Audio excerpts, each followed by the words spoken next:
Hello and welcome back to the Illumination Lectures. And today we're going to discuss the origins of the leaders of the Jewish Revolt. And this lecture is taken from my book, Jesus, King of Edessa, which is a 600-page compendium of new information and new ideas about gospel events.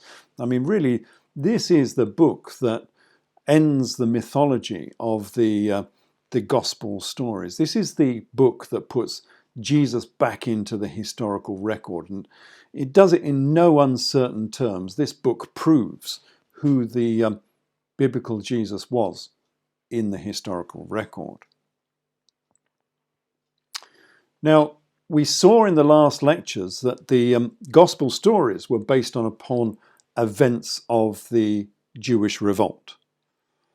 So the gospel events actually happened in the AD 60s, not the AD 30s. This is the chronological chasm that we discussed earlier. And this chasm was intentional. It was designed to separate the gospel events from the tragic events of the Jewish revolt. They wanted Jesus as a prince of peace, not as the leader of the Jewish revolt. And so they took his story and they threw it back into the AD 30s.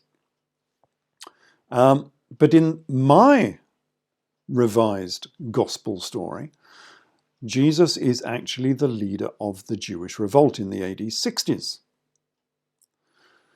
But in real history, who do they say is the leader of the Jewish revolt? Now, this is an interesting question, and there is something a little bit odd here, because the true leaders of the Jewish revolt are never really named. You know, if you go to Wiki, which is a good ready reference for historical events, or even if you go to more established historical texts, the true leaders of the Jewish revolt are never named. Not that I've seen anyway. However, if you look up other revolts on Wiki, you will find that they do give those leaders of those revolts. So if you look at the Maccabean revolt, which is 167 BC, you will see that the two main leaders of the Maccabean revolt are given as Matthias. This is Matthias ben Johanna, who's a priest, and his more famous, I suppose, son. This is his son, Judas Maccabeus. Judas the Hammer, after which the Maccabean revolt was named. And interesting aside here, he has the same title as Charles Martel, and I don't think that is entirely coincidental. Anyway, the point is, we know who the leaders of this revolt are, and we're fairly confident that they are historical characters. Likewise, if we go to the Bar Kokhba uprising, which was AD 132, led by Simon ben Kokhba. So if you go to the historical works, if you go to Wiki, they will say that Simon was the leader of this revolt. His real name was Kosiva, I think, but they named him Kokhba because he then became Simon the Star. And we will find in later lectures that many of the biblical characters were also called stars. The father of John the Baptist, the mother of John the Baptist himself, they were all associated with stars. And so was Jesus, of course. But anyway, the point is that if you go to historical texts, they will tell you who the leader of the Bar Kokhba revolt was. But you come to the Great Jewish Revolt of AD 66 to 70, and if you look on Wiki, you will find that they say that the leader of the revolt was, well, it gives two or three, but anyway, the first two were Ananus ben Ananus, who was a priest, and Joshua ben Gamala. Well, that's a real dog's dinner for a start. This is where Wiki and other more reliable, as you might say, historical texts can lead you astray. and deliberately mislead you through poor translations. And the Penguin Classics will do the same, and that's a standard historical text, and they will do exactly the same. They will call this person Joshua. But of course, the works of Josephus were not written in Hebrew. Well, not the ones we have anyway. He wrote some of his texts in Aramaic, and he sent those to the East, but we don't have those texts. The texts we have of Josephus were written in Greek. And if you look at the original Greek, the leader of the Jewish revolt is called, well, the two leaders are called Ananus and Jesus, the son of Gamala. And that's what it looks like in the Greek. So his name in the Greek is actually Eusus, which is the Greek name used in the Gospels for the biblical Jesus. So the leader of the Jewish revolt was not called Joshua. He was called Jesus ben Gamala. And I think this change has been done deliberately because they don't want you to know this, because if you know his name was Jesus, you might start drawing conclusions, similarities with the biblical Jesus, and draw the wrong conclusions, or the right conclusions, as the case may be. But they don't want you to know that this similarity exists between the revolutionary called Jesus in the biblical text and the revolutionary called Jesus in the works of Josephus. So this brings us to one of the real problems with the entries in Wiki and other historical texts, because these are not actually the real names of the leaders of the Jewish revolt. And that is why we cannot find Jesus of Gamala in real history. He exists in the Talmud, he's mentioned several times in the Talmud, but he doesn't exist in real history. And so we don't really know who this Jesus of Gamala really was. We have no images of him, because these were not the real leaders of the Jewish revolt. So who were the leaders of the Jewish revolt? Well, if we dare read Josephus Flavius with a critical eye, he tells us who they were. So the outbreak of the Jewish revolt, this is at the battle against Cestius, the Roman commander of Syria, where the Roman legion was defeated. So at the outbreak of the Jewish revolt, Josephus says, "The most valiant were the kinsmen of Monobazus, king of Adiabene, and their names were Monobazus and Kennadaeus." And at the end of the Jewish revolt, when they surrendered to Rome, Josephus says, "The sons and brethren of King Izates besought Caesar," that's Vespasian, "to give them his right hand for their security. Vespasian kept them all in custody, but still bound the king's sons and kinsmen and led them with him to Rome in order to make them hostages for their country's fidelity to the Romans." Well, okay, now that's a bit of a difference, isn't it, from the Wiki account and from other historical accounts of this event. Where is the Jesus and Ananus gone? They're no longer in the story. Now we have this Monobazus and Kennedy. So who are they? Who is this royal family? Because it does say they are a royal family.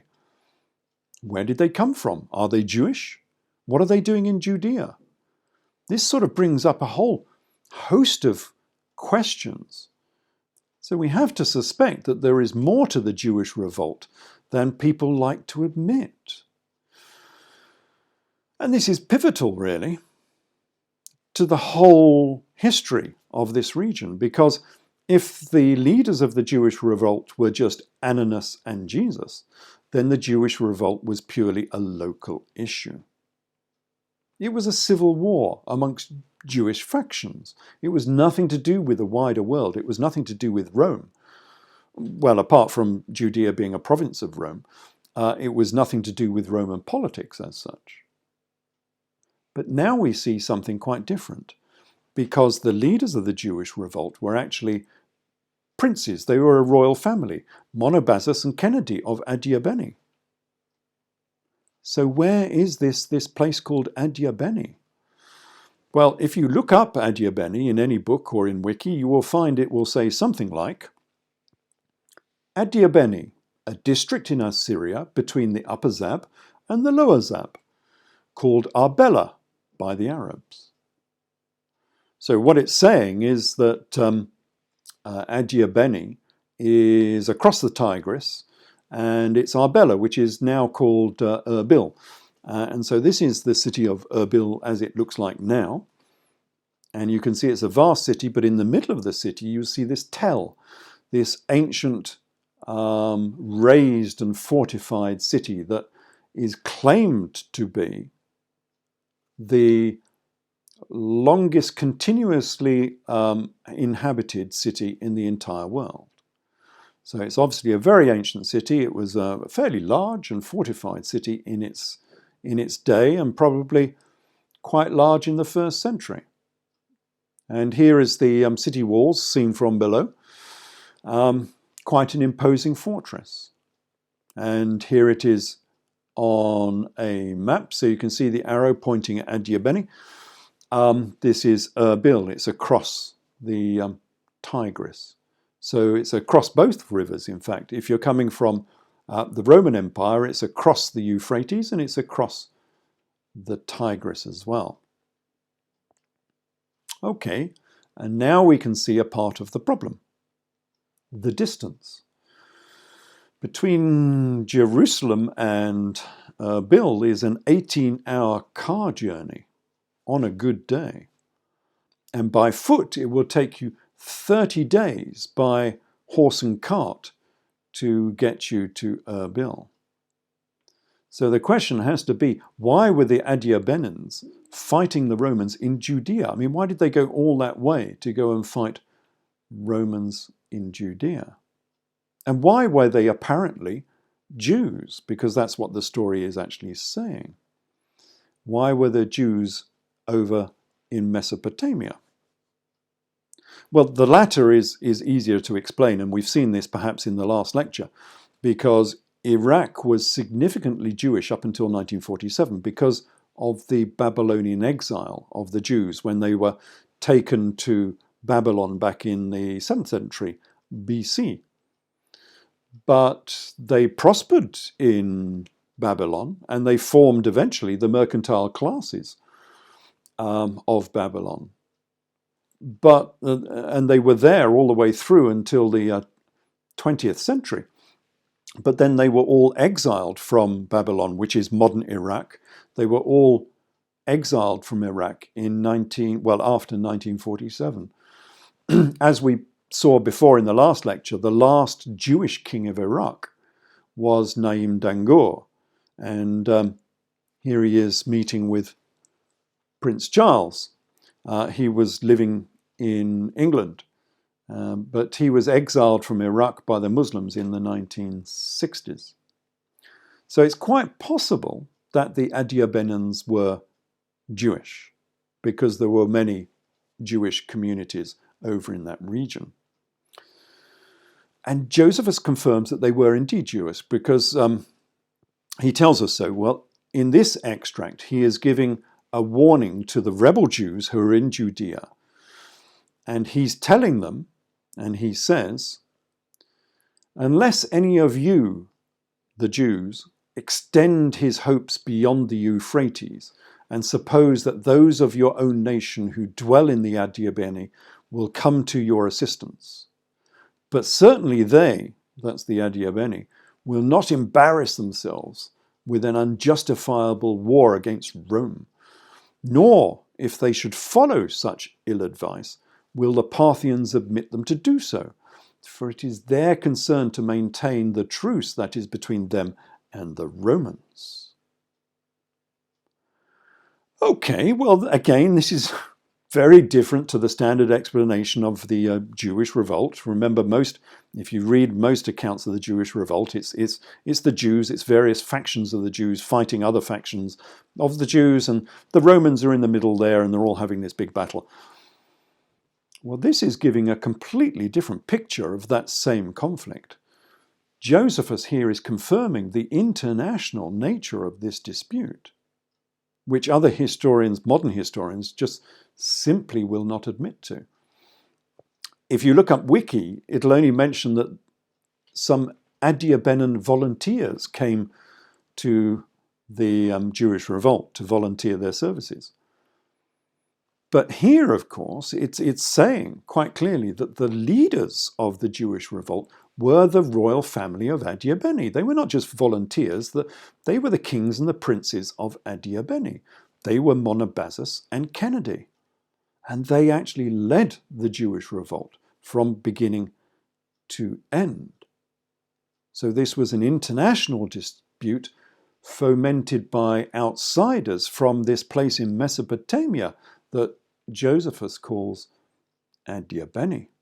So what Josephus is saying here is the rebel Jews, and of course there were always one or two rebel Jews in Judea, were hoping that the Jews in Adiabene, that's Arbela, would come to their assistance.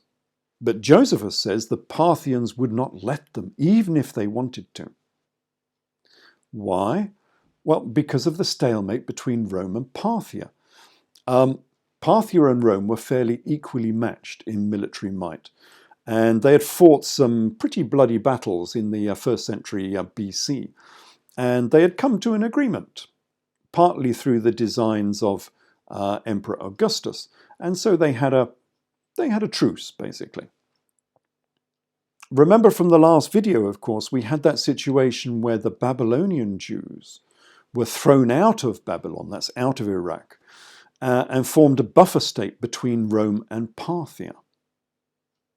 And it's quite likely that these Adiabenans, who we don't really know anything about, that these Adiabenans were that buffer state formed by the what is known as the Babylonian Jews from beyond the Euphrates, who were thrown out of Parthia. And they were supposed to be neutral. They were supposed to be a buffer state between Rome and Parthia. They were not supposed to go and attack one side or the other. And that's why Parthia was not going to allow this small buffer state to go and attack Rome.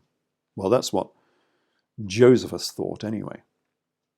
However, the Adiabenans must have been the leaders of the Jewish revolt because Josephus says of the books he wrote, so this is in the preface to his Jewish war, and Josephus says, "I have therefore proposed to myself, for the sake of those who live under the government of the Romans, to translate these books into the Greek tongue, books which I had formerly composed in the language of our country, Aramaic, and had sent to the upper barbarians beyond the Euphrates." Okay, so the first copies of the Jewish war, his account of the Jewish revolt, were sent to the Adiabene. And they were sent in Aramaic to the Adiabene, beyond the Euphrates. So they weren't sent to Perea or Galilee or Caesarea or any of the locations where this Jewish revolt actually took place. But they were sent all the way to Adiabene, beyond the Euphrates, beyond the Tigris. And they were sent as a warning. Do not revolt against Rome because Rome will defeat you, just as the rebels were defeated in the Jewish revolt. Remember, these books were not simply written by Josephus. These books were commissioned by Rome. They were commissioned by Emperor Vespasian, and they were sent by Rome as a warning from Rome, don't start any more Jewish revolts. So we know that the leaders of the Jewish revolt were Jews from Adiabene.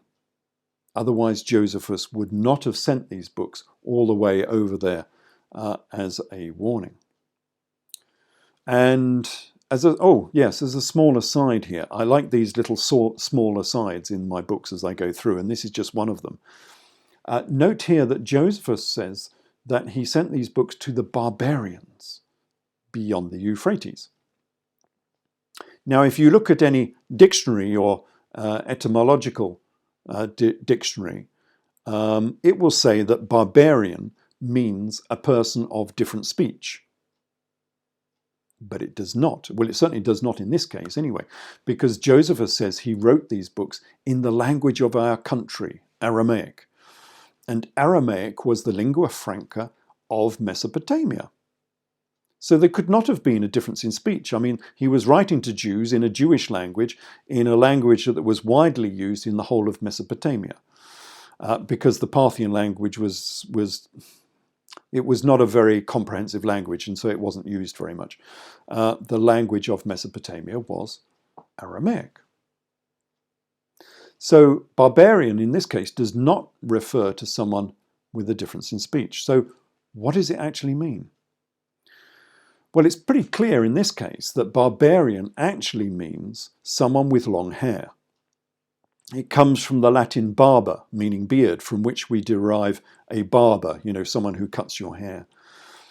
Because the leaders of the Jewish revolt wore long hair and beards. They were barbarians. They were bearded, as opposed to the Romans and Josephus, who were notably clean-shaven.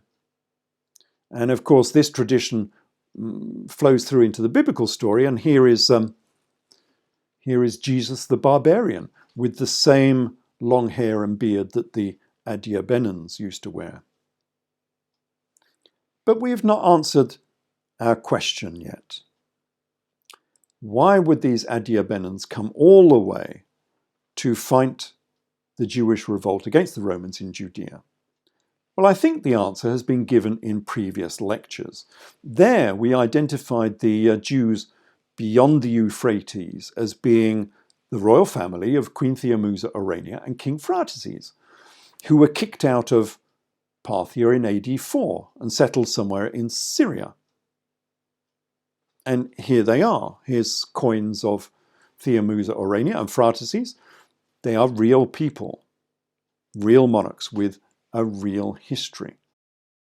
But if the Adiabene were the Babylonian Jews who were kicked out of Parthia in AD 4, then according to Josephus, Phrates, King Phrates, married his sister, Queen Helena of the Adiabene. This is why Phrates became a royal name in the Adiabene, and we'll look at that again later. And their sons, therefore, were called Izates Monobazos 1 and 2, as per this genealogy here. And there is much more evidence for this in the books. It's quite complex, but remember that this is a 600-page book with an awful lot of references and an awful lot of detail that shows that these people known as the Adiabene were the same as the Babylonian Jews who settled somewhere in Syria. And remember, this is doubly possible because Monobazos is not a real name. And sadly, I've seen some historians looking for Monobazos in the historical record, and of course they're not going to find it because it's a bastardized Greek nickname. It's a title, Monobasilos, meaning the only king.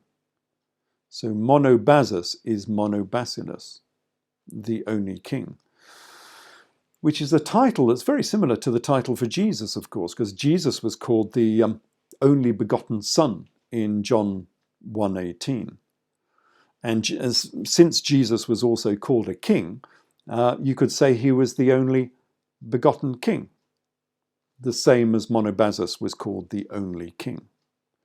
So here we have very similar titles, and we'll see many of these similarities between this history and the biblical record as we go through this. So the sister wife of Phrates must be the famous Queen Helena. And we'll go through another reason why this is so in a few minutes. This is is she the more famous? Anyway, I think she's the more famous Queen Helena, the saviour of Judea, the Queen Helena we saw in previous lectures. Not the mother of Constantine, who came from the 4th century. This was the more famous 1st century Queen Helena of the Adiabene. But she was not only the queen of the Adiabene, she was the queen of Judea as well, because she had the largest palace in Jerusalem. And here is her palace. It's being uncovered at the foot of the Temple Mount in Jerusalem at this very time. And this is what it was supposed to look like in its day. It was the largest palace in Jerusalem. And she also had the largest tomb in Jerusalem. So this is what it used to look like a few years back. But they've been renovating it recently. So this is what it looks like now. I'm not sure that they've made a very good job of it, but never mind. And this is what it was supposed to look like when it was first built in the 1st century. So this is the tomb of Queen Helena. It was the largest tomb in Jerusalem. And this same Queen Helena was so rich that she donated the solid gold menorah to the temple. It's this one, the one that's depicted on the Arch of Titus in Rome. And this solid gold menorah was said to be so expensive that it paid for the building of the Colosseum in Rome. Remember, this is real people, real events, and real history. And we'll start dovetailing this real history into the gospel accounts as we go through this story. Okay, so we're getting there slowly. So if Euphrates, this exiled king from Parthia, if he married Queen Helena, then now we know why the royal family of Adiabene was so interested in Jerusalem. So interested that it might have fought a war there, because Queen Helena was so closely associated with Judea. She became the de facto queen of Judea in the AD 50s. That's why she had the largest tomb and palace in Judea. And the Talmud says of Queen Helena that she became a Nazarene Jew. The Talmud says, this comes from Nazir 19, it says,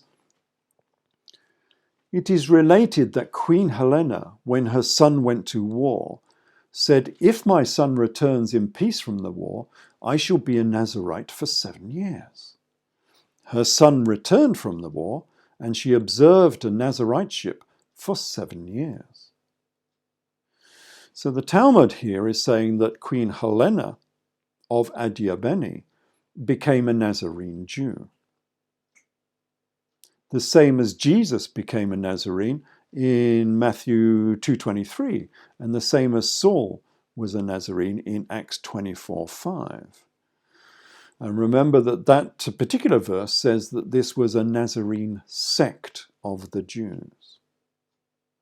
So that's Queen Helena. We're going to see a lot more. Remember that name, Queen Helena, because we're going to see a lot more of her in later lectures, because she becomes the sort of matriarch of this story and the matriarch of the biblical story too. Okay, so in summary then, so far, the monarchy of Adiabene, this mysterious place called Adiabene, were Jews who became influential in Judea. And their queen, Queen Helena, became the de facto queen of Judea in the AD 50s. Now, if you did not know this, then why not? And this is not just a matter of viewers of this video who might not be so into this history. This is also the people from Israel themselves. Obviously, I've been to Israel on many occasions, and I've spoken to many people there. And they know nothing about Queen Helena either. So it's obviously not a part of their school curriculum. She's been deleted from history. Where is the statue of Helena in Jerusalem? I mean, this is the queen who saved Judea from famine, who became the queen of Judea in the AD 50s. So where is her statue? Well, I liken it to this one. Yeah, this is the fourth plinth in Trafalgar Square in London. It's known as the empty plinth because there is nothing on it. So this is the empty plinth of Queen Helena. She's been deleted from history, quite severely deleted. I mean, if you want to find her tomb, you have to go and look for the tomb of the kings. And if you want to find her palace, you have to go and look for the Givati parking lot, because that's what it's known as. Even her sarcophagus went missing. I went to the Louvre in Paris to go and see it, and it wasn't there. And so I inquired where it was, was it in storage down below? And they said, no, we don't have any such sarcophagus. And this correspondence went back and forth for quite some time, until I found a newspaper cutting from the 19th century, which showed it being delivered to the Louvre in Paris. It was discovered by Louis de Saulcy, who was a French archaeologist, and it was given to the Louvre, I think in 1860 it was given to the Louvre. Anyway, after much correspondence, they found the sarcophagus of Queen Helena in a warehouse somewhere in the suburbs of Paris. And here it is. This is the tomb of Queen Helena. Came from the tomb of the kings in Jerusalem. That tomb that we've just seen images of. So I went off to Paris to see it, and only to find that they had shipped it off to Israel. So this is the sarcophagus being unloaded at the Israeli Museum in Tel Aviv. So I rediscovered the sarcophagus, and they did not even say thank you. And it went off to Israel for 6 months. And so I had to go back the next year to go and photograph it. So, yeah, this is Queen Helena of the royal family of the Adiabene, who were Nazarene Jews. According to the Talmud, Queen Helena became a Nazarene Jew, and they were very influential in Judea. Except there is no evidence that Adiabene was Arbela, or modern Erbil, over in Iraq. None at all. And I did a lot of research into this, and a historian from Erbil, who lived in Erbil himself, said there was loads of evidence. And I said, well, I'll come and have a look at it. Where is it? And he said, well, read the works of Josephus. Well, of course, the works of Josephus are not evidence at all, because Josephus is being economical with the truth, you might say. And we'll see evidence of this in a minute, that he is covering up the real Adiabene. Adiabene is not really Adiabene, as we shall see in a minute. So then I started looking at the Roman chroniclers, because they also mention Adiabene. And they have some very strange tales about Adiabene. They say that emperors Claudius, Nero, Trajan, Severus all conquered Adiabene and became Parthicus, the kings of Parthia. Really? And no tales of bloody battles with the Parthians, no defeats. The Romans just stroll deep into Parthia and gain political accolades. Well, this makes no sense, because, as we've seen, Adiabene, Erbil, is deep in Parthia across the Tigris. And this makes no sense because just a century before, in the century BC, the army of Crassus was wiped out in 53 BC, and the army of Mark Antony was similarly destroyed in 3070 BC. You simply don't stroll into Parthia and gain riches and accolades without engaging the Parthian army. And so I went through these Roman accounts in some detail to show how wrong they are. But records like this are rarely made up completely. They're not just simple fabrications. So what were they trying to record? Well, the answer to this took some time to find because the true location of Adiabene has been deleted from history by Josephus Flavius in particular. And so I spent 20-30 years researching this topic before I found where Adiabene actually was. And the answer to this comes not from Josephus Flavius, but from the Syriac chroniclers, from Moses of Corinne, here he is, and from John the historian. Why? Well, because Syria was cut off from Western Catholic culture and empire. It was cut off completely behind the Council of Nicaea in the 4th century and behind the Council of Chalcedon in the 5th century and behind the Iron Curtain of Islam in the 8th century. So because of this, the Catholic Church had no influence whatsoever over the Syriac Church and the history that they were writing. And the Syriacs preserved some of this history because it was their history. It was their kings, it was their region. And so they preserved some of this information, whereas Josephus and the later Catholic chroniclers deleted it all from Western history. So what do the Syriacs say?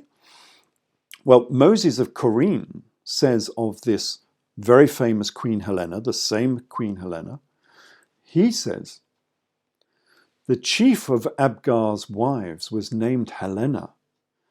Helena could not bear to live with idolaters, and so she went away to Jerusalem in the time of Claudius, during the famine which Agabus predicted. Spending all her treasures, she bought an immense amount of grain in Egypt, which she distributed to the poor, to which Josephus bears witness," which he does, of course. "Her famous mausoleum stands before the gate of Jerusalem to this very day." Wow. Okay, so that's a whole load of new information to digest, isn't it? Okay, so this is the real Queen Helena, the same Helena we've been talking about, because it mentions the famine relief, which Josephus does as well, which is linked to Queen Helena, and it mentions her tomb in Jerusalem, and it mentions it in the right location as well, just outside the northern gate of the old city of Jerusalem. But Moses says that Queen Helena was the wife of King Abgarus. King who? Well, yes, I'd never heard of him either. And I don't suppose viewers have. This was King Abgarus Okama V, and we'll come across him quite often in this story. And this is a sort of 19th century lithograph of King Abgarus. But as we saw before, Josephus Flavius has a different tack on this. He says that Queen Helena was married to King Monobazus of Adiabene. But we know that Monobazus was just a nickname, a title meaning the only king.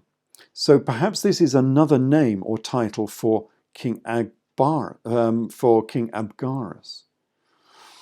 What we're saying here, of course, by this amalgamation of texts, is that King Monobazus must be King Abgarus. Therefore, Adiabene must be the kingdom of Abgarus. So, who is this monarch, and where does he come from? Well, at last we have some real history, because King Abgarus is the king of Edessa. Where? Well, yes, I'd never heard of this place either. It's here. It's modern Sanliurfa in Anatolia.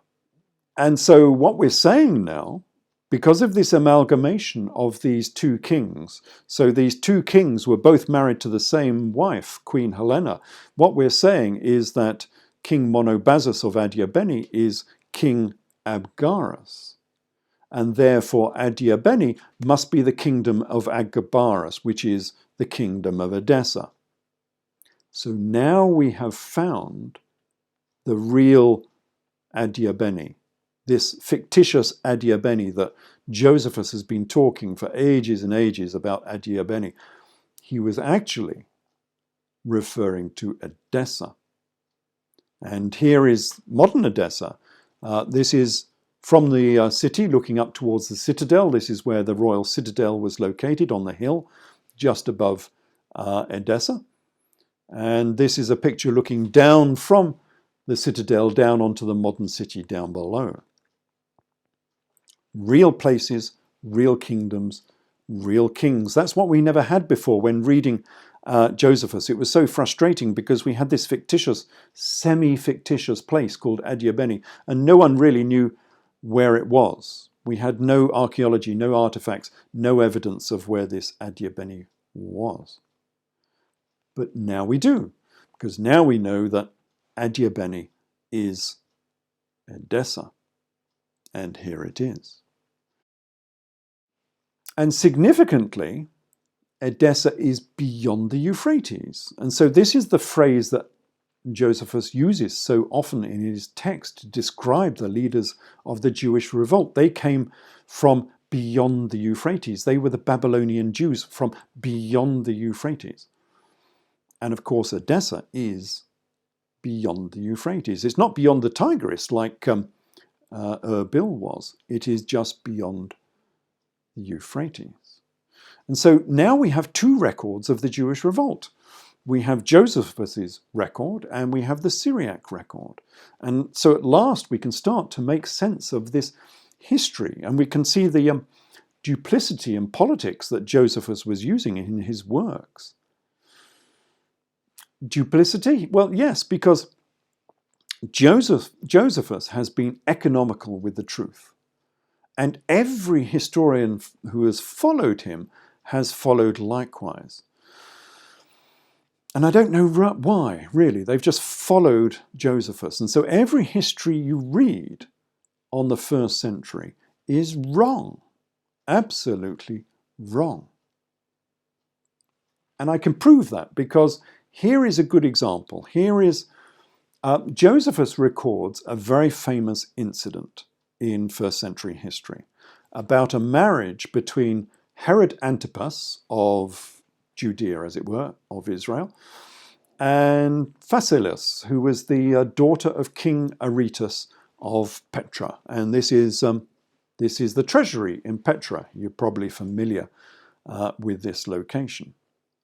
Antipas and Phasaelus were married, but Antipas sent Phasaelus home and married Herodias instead. This was the famous marriage that John the Baptist complained about in the Gospels, and for which he was beheaded in about AD 32 or 33. And if you remember, Salome, the daughter of Herodias, brought the head of John the Baptist on a platter and gave it to Herod. And here is an image of the head of John the Baptist being brought by Salome to Herod. This is a painting by Bernardino Luini. And I like this painting because, as you can see here, Salome is dressed in the colours of Mary Magdalene. And I've always wondered why that would be, actually. Perhaps this is to highlight the divisions that really existed, between John the Baptist and the biblical Jesus. Anyway, so what was this? We haven't got there yet. What was this duplicity in Josephus's account that I was talking about? Well, Josephus says of this, so Aretas made enmity between him and Herod Antipas. So they prepared for war. And when they had joined battle, all of Herod's army was destroyed by the treachery of some fugitives who had joined with Aretas's army. Okay, so Moses of Chorene records the same events, but he says, King Akbar allied himself with Aretas, king of Petra, and gave him some auxiliary troops to make war upon Herod Antipas. Being sharply attacked, Herod's troops were defeated thanks to the help of the brave Armenians. Interesting, isn't it? So we have two perspectives and two entirely different views of this same battle. Josephus says that Herod was defeated by the treachery of some fugitives. But Moses of Corinne says that Herod was defeated by the help of the brave Armenians. Same event, two viewpoints. And look at what Josephus says. The treachery of some fugitives. I mean, he obviously didn't like these people. He is demeaning them. Whereas Moses of Corinne says, the brave Armenians, they're his people, and he is supporting these Armenians. So who were these brave Armenians? Well, Moses says they are the army of King Abgarus of Edessa, the king that Josephus will never mention. And here is another image of King Abgarus. This is King Abgarus receiving the mandilion containing the image of Jesus. It was like a cloth or a handkerchief containing the miraculous image of the biblical Jesus. This is sort of the original Shroud of Turin before the shroud was invented, because I'm pretty sure that the shroud we have now is a medieval copy. But this was the original, and it's known as the Mandilion of Edessa. Again, you see these links starting to form with the biblical story. Okay, so now you see why we need to have two accounts of each event, because we cannot trust Josephus Flavius to tell us the full truth. He will tell us the truth, of course, but not the full truth. And that's what he's done in this case, and that is what he has done with the city of Adiabene. So we need to be cautious about using the works of Josephus. We need an alternative source and an alternative view to make sure we know he is on the right track in telling us the truth. Because remember, his patrons were the Romans, and so Josephus was writing from a Roman viewpoint and from a Roman agenda and from Roman propaganda. Now, I've tried to do this all the way through my books, looking behind the curtain or the veil of Roman propaganda that pervades the works of Josephus, to see the truth that lies behind. And it's really sad sometimes to see many modern historians just parroting Josephus without engaging their brain or using critical analysis, because a lot of what Josephus says is political, and especially when he's talking about the leaders of the Jewish Revolt.